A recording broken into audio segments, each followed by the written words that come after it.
I'm not in the kitchen today. I wanted to sit down and talk to you for a minute. I wrote this book called The Noisy Mind, and I feel like it's something that a lot of people are dealing with. Have you ever just been exhausted, but your mind won't stop? You lay down to rest and your thoughts start running and repeating, and you can't get them to be quiet.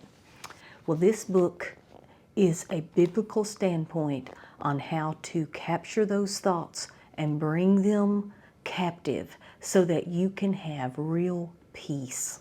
The Bible actually tells us what to do with our thoughts and how to capture them and bring them into authority of the Word so that you don't have to suffer with all that anxiety that comes from those repeating thoughts that just won't let you rest, and you can have peace again. This book didn't just come from a theory or a thought. I lived it, and God helped me see how to conquer it. And it has made such a big difference in my life, and I know it can make a difference in your life as well.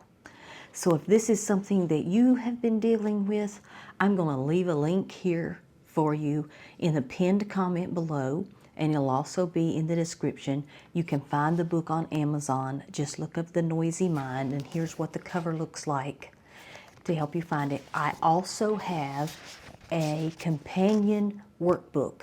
So the workbook is for after you read the book, and the workbook is a 40-day guide in helping you exercise what you have learned in bringing your mind into that place of peace.